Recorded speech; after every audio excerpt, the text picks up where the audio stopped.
Yes, everything can be delivered to your door now, but do you have to get things delivered to your door? Could you make the 3-minute walk, the 5-minute drive, go lift the bags, put it in the car, come home? So as the world develops, conveniences will only increase. More and more things will be able to be delivered to your door. But it's upon you to sometimes say, and me personally to say, no, I'm happy for the inconvenience. I'd rather go out of my way, sweat, walk, bend, pick up things, and come back. And that'll be better for me and my soul.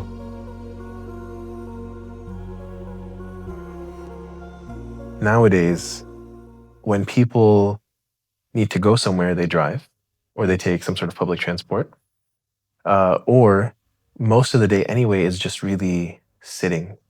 People are working and sitting on their laptops, on their computers. There's not much movement happening for most people throughout the day. How do you, with the different responsibilities you have, work, etc., how do you maintain movement, walking, going outside, staying connected with nature, the environment, etc., when you have such a busy schedule? How do you not just sit all day? It's tricky for me because there was a time in the recent past, maybe about 9 years, where my primary role in the local community was very mobile. So I was doing youth work, I was teaching circles at the university, chaplaincy at the mosque, and often I would get the people I was teaching to do physical activity with me. So somebody who comes late to the lesson is doing 100 push-ups. What do you mean? What else are they going to do? And if someone gets an answer wrong, we're all going to do push-ups with him. So everyone starts feeling the pain together. So there was a lot of physical activity, but then maybe in the last year or so, year and a half, my roles become a lot more desk-based, a bit more sedentary. Personally, I try to have periods of time every day which involve activity. Whether it's walking to the masjid, I know you can't do that in Dallas, unfortunately, inshallah, one day.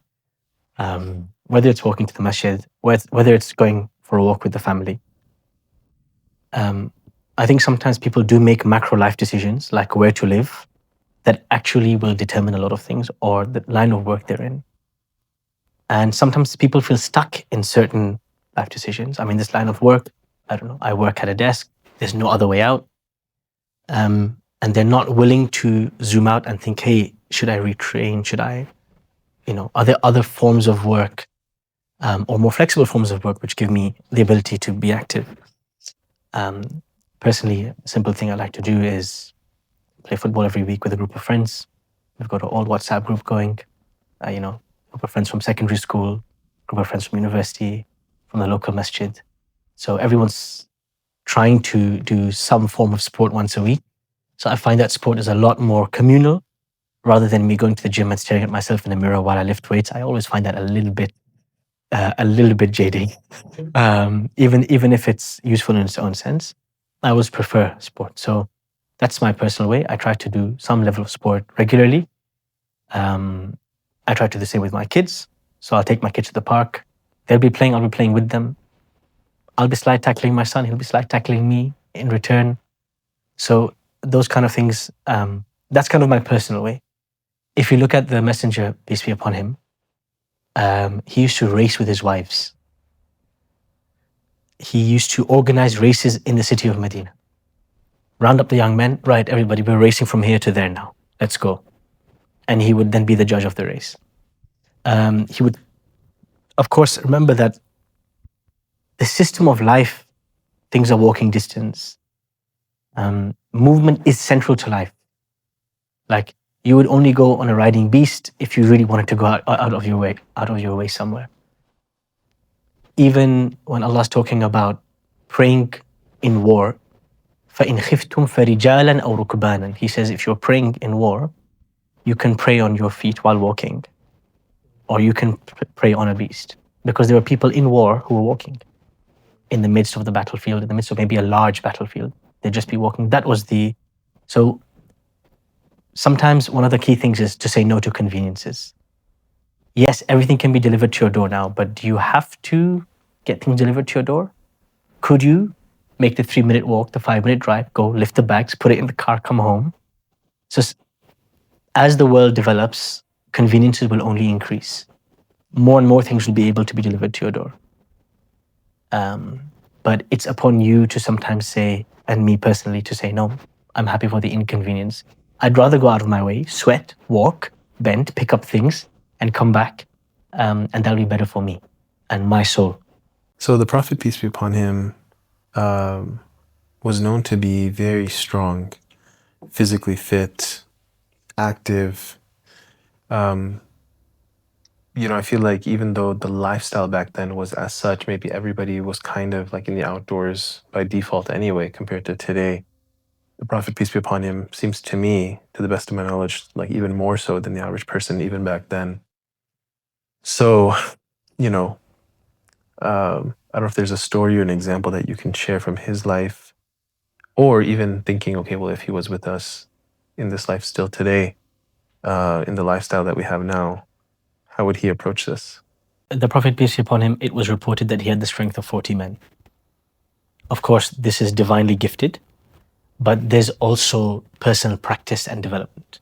So his way of life, he's a shepherd, he's a military leader. So whether somebody's a mother of 4, or whether somebody is somebody working on a desk job, a doctor, whichever sphere of life you come from, the Prophet, peace be upon him, one of the key things he would do is deliberately try and be physical as much as possible, to the extent he could. So when somebody comes to him and asks him for money, he says, the most blessed form of provision you can have is what you earn with your hands. Go and sweat it out, basically. And so with the convenience of the world around us, I believe that at the very least for men, but there's no reason it should just be only for men. I would get cancelled in the US if I said this. So let me rephrase this. I believe that Prophet, peace be upon him, in our day and age, that martial arts would be central to his practice of movement. And I've done personally jiu-jitsu before, mixed martial arts. I've done kickboxing before.